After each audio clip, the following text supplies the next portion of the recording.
그해 뉴욕시의 그 겨울은 4월이 돼도 추위가 누그러질 줄 몰랐습니다. 혼자 사는 데다가 앞을 보지 못하는 시각 장애인인 나는 대부분의 시간을 집안에서 보냈습니다. 마침내 추위가 가시고 봄이 성큼 다가온 어느 날 나는 지팡이를 들고 산책을 나왔습니다. 얼굴에 내리쬐는 햇볕을 맞으며 그 햇볕에 한없이 따사로움을 경험했습니다.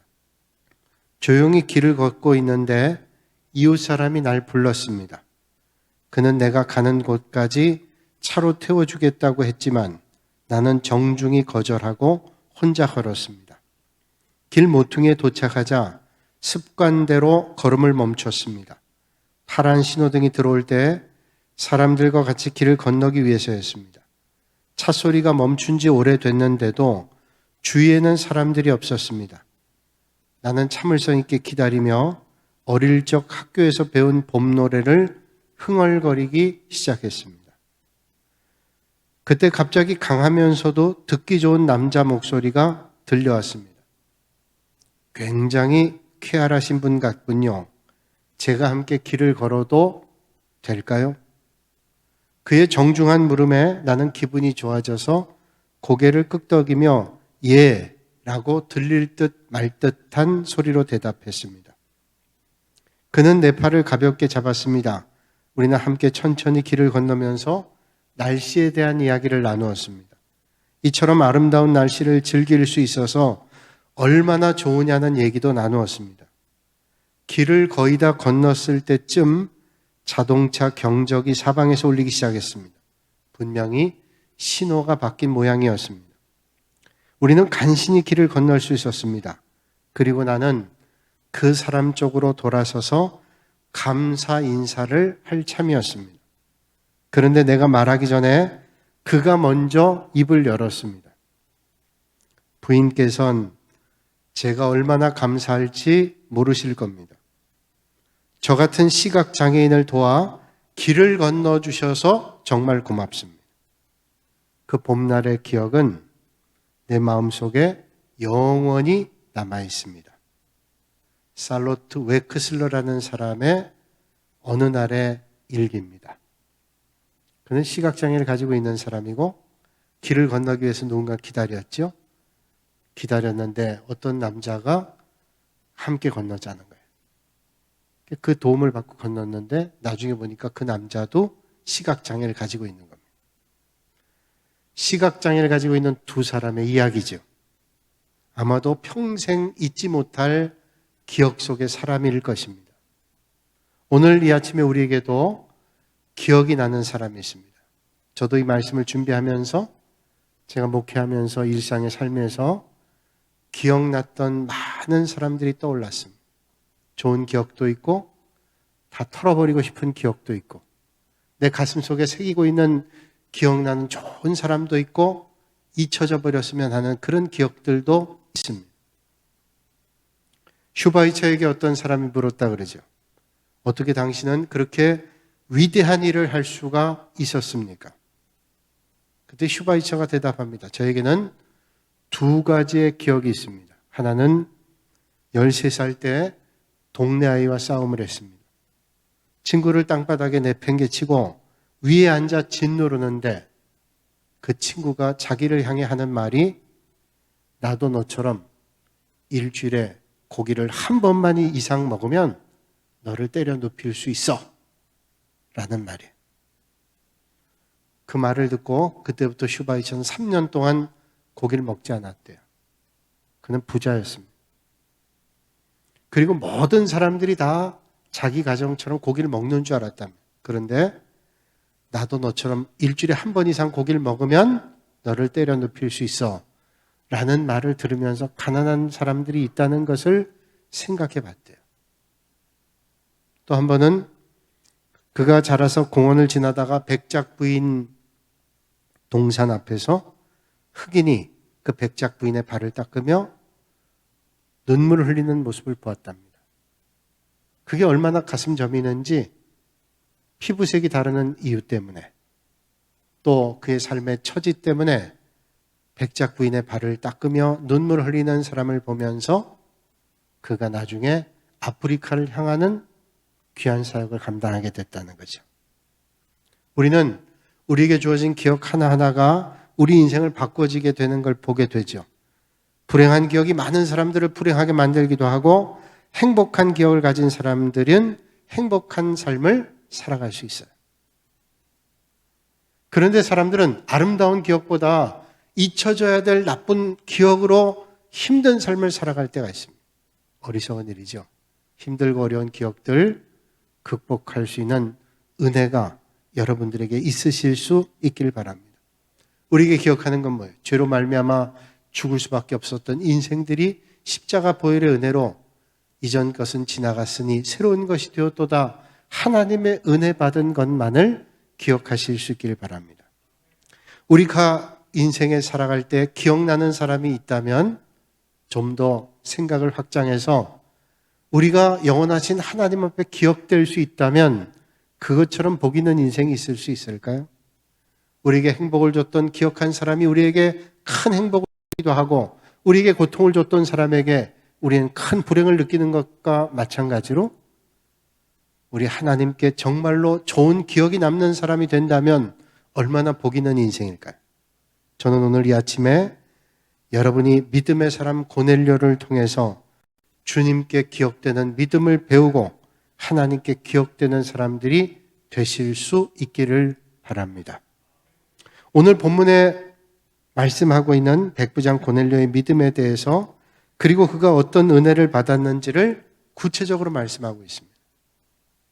이 백부장 고넬료는 유대 민족도 이스라엘 백성도 아니고 이방 사람이었습니다. 그런데 이방인으로 처음 기독교인으로 주님을 만났습니다. 성령 받고 주변 사람들을 주님께로 인도하는 위대한 일을 감당했습니다. 오늘 이 백부장 고넬료는 성경 말씀에 의하면 로마 이탈리아 군대 장교요, 이방인이었습니다. 그런데 경건한 사람이라는 것 뿐만 아니라 그의 집안 식구들 모두가 하나님을 경외했습니다. 또 그는 그냥 하나님을 믿는 정도의 신앙이 아니라 하나님을 경외함으로 항상 기도하는 사람이었고 많은 사람들을 구제하는 사람이었습니다. 그것으로 주변 사람들에게 칭찬받고 하나님께 기억된 사람이었습니다. 어느 날 고넬료는 기도하는 가운데 환상을 보게 됐습니다. 그렇습니다. 기도하는 사람들은 때때로 하나님 주시는 환상을 경험할 때가 있죠. 환상 가운데 하나님의 천사가 나타나서 그의 기도와 그의 구제가 상달됐다고 하나님께 기억하신 바 됐다고 말씀하시면서 사람을 욥바로 보내서 베드로라고 하는 시몬을 청해서 하나님의 말씀을 들으라고 말씀했습니다. 그러자 즉시 하나님의 음성에 순종해서 집안 하인과 군졸들을 동원해서 욥바에 있는 베드로를 모셔오도록 했습니다. 다음 날 욥바에 있던 베드로도 지붕에 올라가서 기도하다가 그도 역시 환상을 봤습니다. 오늘 성경 말씀에 의하면 그 환상은 하늘에서 보자기에 쌓여진 그릇 같은 게 내려오는데 그 속에는 부정한 짐승들이 가득 차 있었습니다. 그런데 그때 하늘에서 그것을 먹으라는 음성이 들립니다. 더러운 부정한 음식을 먹으라? 율법에 의하면 먹을 수 없는 일이죠. 그래서 베드로는 그럴 수 없습니다. 저는 깨끗하지 않은 부정한 것을 먹은 적도 없고 먹을 수도 없다는. 그러자 하나님께서 대답하시죠. 내가 깨끗하다고 한 것을 내가 속되다고 하지 말라. 그렇게 말씀합니다. 베드로는 3번이나 똑같은 환상을 봤지만 이게 도대체 뭔지를 명확하게 깨달을 수 없었습니다. 근데 마침 그때 고넬료가 보낸 사람들이 베드로에게 도착했습니다. 그때 비로소 말씀을 깨닫게 되죠. 하나님께서 깨끗하다고 하는 것을 내가 속되다 하지 말라. 그 말씀이 뭐냐? 이방인들에 대한 편견, 유대인들만 구원받고 이방인들은 구원받지 못했던 편견, 이 편견을 깨뜨리게 되는 거죠. 그래서 그들을 따라 성령의 인도함으로 그들을 따라 나서게 됩니다. 그래서 이방 사람들의 선교가 시작되게 되는 것이죠. 베드로가 고넬료 집에 당도했을 때 고넬료는 온 집안 식솔들을 모아놓고 하나님께 예배드릴 준비를 하고 있었습니다. 베드로가 도착하니까 버선발로 나가서 베드로 앞에 절하죠. 그리고 하나님 앞에 찬양하고 예배를 드리고 하나님의 말씀을 들었습니다. 결과적으로 이 고넬료를 통해서 많은 영혼들이 구원받게 됩니다. 유럽에, 아시아에, 그리고 이 땅에도 복음이 전파됐습니다. 하나님의 놀라운 역사가 이루어지게 됐습니다. 이 고넬료는 하나님 나라가 확장하는데 아름답게 쓰임받게 된 사람입니다. 그렇다면 오늘 이 시간 우리는 생각해 보게 되죠. 도대체 고넬료라는 사람이 어떤 사람이기에 이처럼 하나님 앞에 쓰임받게 되고 하나님께서 기억하신 사람이 됐을까? 예수님 당시에 수많은 믿음의 사람들이 있었고 많은 복음의 선포자들이 있었습니다. 그런데 이방인이었던 고넬료가 어떻게 이런 귀한 사역에 쓰임받게 됐을까? 오늘 본문 1절에 말씀하고 있습니다. 가이사랴에 고넬료라는 사람이 있으니 이달리아 대 군대 백부장이라. 그러니까 우리가 생각해 보기에 이 사람은 군인이었습니다. 그것도 군인 장교였어요. 100명을 통솔하는 로마 군대, 그 당시에 정복자 군대의 장교였습니다.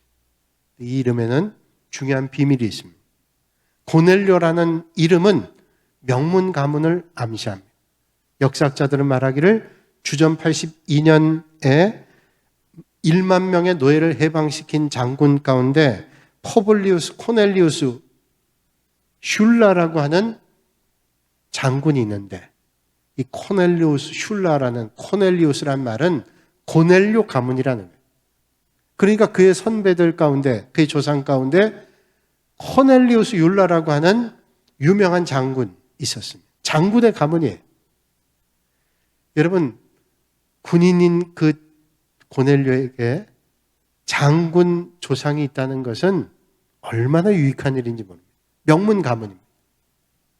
그의 진로에 있어서도 아주 밝은 미래를 예견할 수 있는 좋은 아마도 요인이었을 겁니다. 군인으로서 미래가 상당히 밝은 겁니다. 군인의 미래가 밝다는 건 뭐예요? 진급이 잘 돼야 되죠. 계급 정년, 나이 정년에 걸리지 않고 진급을 잘 할 수 있다면 군인의 미래가 밝은 겁니다. 당시의 고급 장교들은 어떻게 해서든지 피정복국에서 임지에서 사역할 때 그가 2년 내지 3년 동안 머물면서 가능한 한 많은 돈을 긁어 모아 부를 축적한다든지 아니면 자기가 진급할 때 그 돈을 좀 이용해서 진급하는데 도움이 되기 위해서 많은 상납금들을 걷는 것이 일반적인 상례였다는 겁니다. 그렇게 하기 위해서 피정복국 백성들을 많이 괴롭히기도 하기도 하고 착취와 공갈도 예사롭게 했습니다. 이 백부장이라는 직책은 로마 군대는 6,000명 병사들을 중심으로 해서 군단을 이루게 되고 이 6,000명을 또 10개 부대로 나눕니다. 600명씩 끊어서 10개 부대로 나누고 그 600명을 또 6개로 나눠서 100명씩 나눠요. 그러니까 천부장 또 군단장 이런 건 뒤에서 명령을 하달하지만 전쟁터에서 전투에서 앞장서 하는 사람들은 백부장입니다. 영향력이 많은 거죠. 그리고 가이사랴에 있었단 말은 가이사랴라고 하는 것은 지중해 연안에 있는 이스라엘의 서북쪽에 해당된 지역입니다. 우리 성지연구반에서 몇 해 전에 이스라엘 갔을 때 가이사랴라는 곳을 갔는데 가이사랴는 지중해 안에 있습니다. 그러니까 이탈리아 로마에서 군인들이 그 지중해 연변에 왔을 때 거기에 주둔하는 겁니다. 그리고 얼마든지 물자를 공급받을 수 있는 좋은 위치입니다. 그 가이사랴는 그 옛날에도 얼마나 창궐했던 지역인지 바닷가의 그 해변에도 모자이크 타일이 되어 있어요. 아직도 그 흔적이 남아있습니다. 로마 직할부대, 말하자면 황제가 보낸 사령부 직할부대 병사들이 500명, 예루살렘 주둔했던 병사들을 100명, 600명이 주둔했던 것이고 거기에 왔던 병사들은 사령부 직할부대 군인들이었기 때문에 거의가 고급 장교요 엘리트 병사들이었습니다. 고넬료의 지위를 볼 때 오늘날 입장에서는 그렇게 높은 계급이 아닌 아마 중대종쯤 될 거예요. 그러나 지금 중대장 정도 하는 비교할 수 없는 엘리트입니다. 사령부 직할부대 장교였을 뿐 아니라 정복군의 장교였기 때문이죠. 그런데 그런 고넬료가 믿음을 가졌다. 하나님을 믿는 믿음을 가졌다는 것은 참 놀라운 일입니다. 또 고넬료는 유대인이 아니었기 때문에 신앙의 유산이라든지 믿음의 계승이라는 것들이 없습니다. 뭐 선배가 믿었어야 믿음이 전달되기도 하고 누군가 믿음의 통로가 있어야 그런데 신앙의 유산, 믿음의 계승 이런 게 없었음에도 불구하고 주님을 믿게 됐어요. 참 이거 놀라우신 하나님의 은혜이죠. 하나님께서 그를 통해 역사하시려는 섭리가 있었던 겁니다. 뿐만 아니라 정복당한 사람들이 자기들을 정복하고 있는 정복국의 사람들의 종교나 문화를 부러워해서 그걸 따라하는 사람들은 있기 마련이죠. 그런데 자기들이 짓밟은 피압박 민족의 종교, 그러니까 피정복국의 신앙을 따라한다든지 그 문화를 따라한다는 것은 쉽지 않은 일입니다. 그러니까 고넬료가 하나님을 믿는다는 것은 체면상으로도 어울리지 않고 자신의 위치로나 또 더 중요한 것은 앞으로 진로에도 그게 걸림돌이 되면 걸림돌이 되지 도움이 될 건 아니란 말이죠. 더욱이 로마는 로마 황제를 숭배하고 있었기 때문에 하나님 믿는 사람들 핍박했죠. 그런 상황에서 그가 하나님을 믿는다고 하는 것은 그의 진로를 어둡게 하는 요인임에도 불구하고 그는 하나님 믿었습니다. 놀라운 일 아니에요? 고넬료는 자기 주변에 많은 장애물이 있었음에도 불구하고 하나님을 신뢰하는 믿음 가졌습니다. 참 놀라운 일입니다. 뿐만 아니라 그의 믿음이 그 정도의 믿음이 아니라 하나님 앞에 항상 기도하고 많은 구제를 했다고 성경이 말씀하죠. 그래서 2절에 말씀합니다. 그가 경건하여 온 집안과 더불어 하나님을 경외하며 백성을 많이 구제하고 하나님께 항상 기도하더니. 고넬료는 로마 사람이고 백부장이었는데 그가 많이 구제하고 항상 기도하는 경건한 사람이에요. 아주 특별한 사람.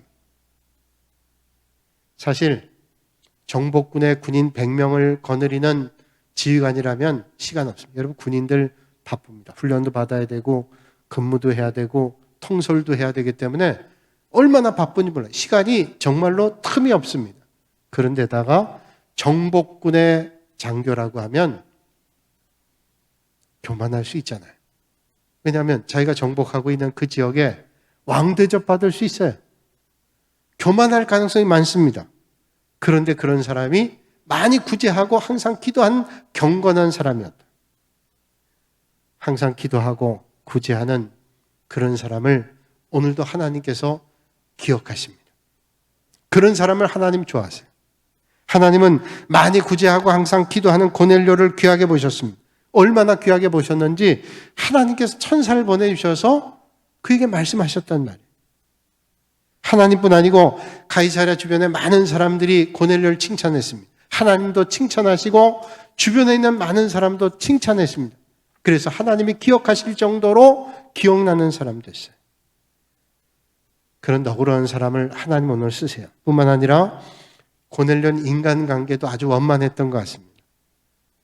오늘 본문 이후에 24절의 말씀 보면 고넬료가 그의 친척과 가까운 친구들 모아 기다리더니 아마 주변에 좋은 친구들도 있었던 것 같습니다. 우리가 사람들 만나보면 까다로운 사람이 있어요. 참 너그러운 사람도 있지만 시시콜콜한 것 가지고 아주 까다로운 사람이 있어요. 글자 하나 틀린 거 가지고 이거 틀렸네 어쨌나 하면서 아주 까다로운 사람이 있죠. 뭐 틀릴 수도 있잖아요. 뭐 사람이 다 나름대로 다르니까. 그런데 고넬료는 아마 그렇게 까다로운 사람은 아니었던 것 같아요. 아량 있고 너그러웠던 사람인 것 같습니다. 또 가족과의 간구에도 좋았습니다. 2절 말씀 보니까 그가 경건하여 온 집안과 더불어 하나님을 경외함. 온 집안이 그 믿음을 따랐어요. 뿐만 아니라 고넬료가 베드로를 청해서 말씀을 듣기 위해서 그의 식솔들 보냈을 때, 하인들 보냈을 때 하인들의 고넬료가 보내왔습니다 라고 얘기하면서 그들이 자기들을 보고했던 얘기를 들어보세요. 22절에 나와 있는데 세번역 성경으로 제가 읽어드립니다. 그들은 베드로에게 대답하였다. 고넬료라는 백부장이 보내서 왔습니다. 그는 의로운 사람이요 하나님을 두려워하는 사람. 하인들이 볼 때 고넬료의 믿음이 어떤 믿음이었냐면 그 사람 참 의로운 사람이고 그는 하나님을 정말 두려워하는 사람. 우리가 하나님 믿는다 그러면서도 의롭지 못하고 하나님을 믿는다고 하면서도 하나님을 두려워하지 않을 때 있어요. 그런데 하인들이 볼 때 이 고넬료는 정말로 많은 구제와 기도가 있는 사람뿐만 아니라 의로운 사람이고 이 사람은 정말로 하나님을 두려워하는 사람이라는 고백이 있었단 말이죠. 그리고 많은 유대인들이 그를 칭찬했습니다. 그래서 그 다음에 보면 그는 온 유대 백성에게 존경을 받고 있습니다. 오늘 이 말씀을 우리가 대면하면서 생각해 보게 되죠. 어떤 사람은 믿음 생활 한다 그러면서 개인적으로 신앙생활 열심히 하는 것 같아요. 기도도 하고 또 어떤 때는 방언도 하고 또 어떤 때는 성경도 통독하고 열심히 개인적인 믿음 생활 하는 것 같습니다. 그런데 가족 식구들이나 직장 부하 동료들이나 주변에 있는 사람들 보면 야, 저 사람이 예수 믿어? 차라리 믿는다고 하지나 말지. 믿는 사람들에게 조롱당하고 믿지 않는 사람들에게 비난당하는 사람들도 있단 말이죠. 그런데 고넬료는 그렇지 않았던 것 같아요. 그런 사람이 오늘도 하나님께 기억돼요. 그러면 고넬료가 어떻게 칭찬받는 그리스도인 될 수 있었을까요? 모든 사람이 이러면 좋은데 어떻게 고넬료라는 이방인, 그것도 교만할 가능성이 있는 그 위치에 있는 이 사람이 이렇게 많은 사람의 칭찬받고 하나님께 기억나는 사람이 됐을까? 그는 겸손한 사람이기 때문이죠. 그래서 하나님의 말씀대로 살아가는 거예요. 여러분, 겸손한 사람이 하나님의 말씀대로 살고 하나님의 말씀 듣지, 교만한 사람은 하나님의 말씀 듣지 않습니다. 하나님의 말씀 듣지 않고 하나님의 말씀대로 살아가지 않잖아요. 제가 부산에서 목회할 때 제가 섬기던 교회 담임 목사님 이제 부임해서 처음 인사 갔을 때 목사님께서 제게 책을 2권 줬습니다. 제가 부산의 동네 중앙교회 부임했는데 그때 신동혁 목사님이라고 아주 많은 분들이 존경하는, 저도 존경했던 그런 목사님, 책 2권 주셨는데 설교집이었습니다. 책 표지에다가 축복의 말씀 쓰시고 성경 구절 하나를 적어주셨어요. 그 책을 제가 처음부터 봤습니다. 우리가 책을 보면 표지부터 보죠. 목차 보고 그 다음에 머릿말 봅니다. 근데 어떤 책엔 추천서가 있기도 해요. 그 책에도 추천서가 있었습니다.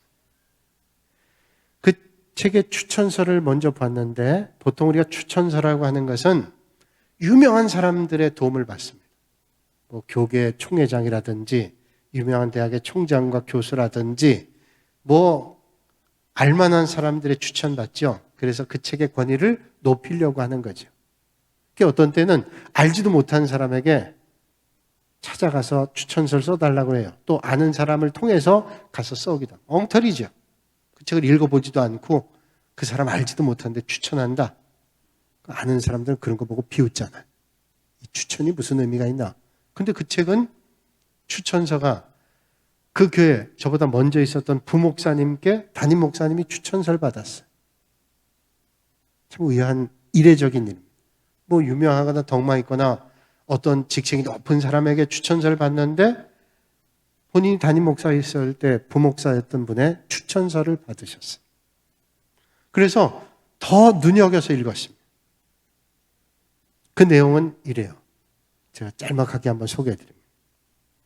감히 추천의 글이 아니더라도 다음 몇 가지 이유로 그의 설교집을 권해드리고 싶습니다. 첫째는 평소 그의 육성의 설교에서 깊은 감동을 받아오고 있었으므로 그의 설교집을 읽는 분이라면 누구라도 큰 감동과 은혜를 받을 것으로 확신합니다. 둘째가 중요해요. 둘째는 그를 가까이 모시고 있으면서 그의 삶과 인격을 흠모하며 그의 목회를 배우고 닮아가기를 원합니다. 그는 항상 부드럽고 친절하셔서 어떤 사람에게도 책망을 하는 일이 없으십니다. 그러나 나는 그를 두려워하고 있습니다. 왜냐하면 그의 의롭고 진실한 생활이 나의 삶을 격려하는 힘이 되는 동시에 가장 엄하게 꾸짖는 채찍이 되기 때문입니다. 저도 그 교회에 있었기 때문에 그 목사님 대면했기 때문에 그 말이 얼마나 정확한 기술이라는 걸 압니다. 정말로 책망하는 일 없어요. 얼마나 인자한 분인지 몰라요. 그런데 어렵습니다. 두렵습니다. 신실한 삶이고 그분의 말에 무게가 있었기 때문에 저는 그걸 읽으면서 어떤 추천자보다도 감동받았어요. 담임 목사님의 겸손함, 신실함, 진실함이 느껴졌기 때문에.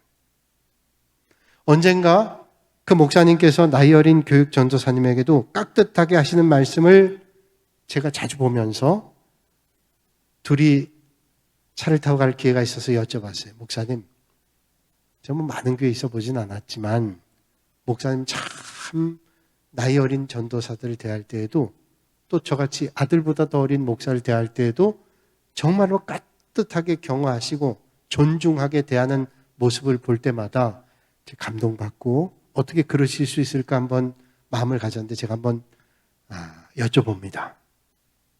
어떻게 이렇게 존중하실 수 있어요? 그랬더니 목사님께서 이런 말씀 주셨습니다.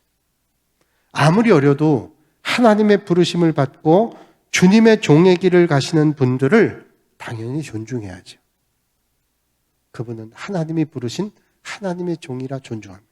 그때 제가 큰 가르침 배웠어요. 그렇지. 하나님이 부르셨어. 나이가 어려도. 제가 목회에 있어서 늘 마음속에 생각하는 거예요. 하나님의 부르신 사람. 고넬료는 아마도 그런 사람 같아요. 이 고넬료 말씀을 준비하면서 그 목사님도 아마도 고넬료는 그런 마음을 가지고 있었던 사람인 것 같습니다. 하나님의 종을 존중하며 은혜를 사모한 그러니까 겸손한 사람이에요. 교만해 보세요. 아유, 나이도 어린 게.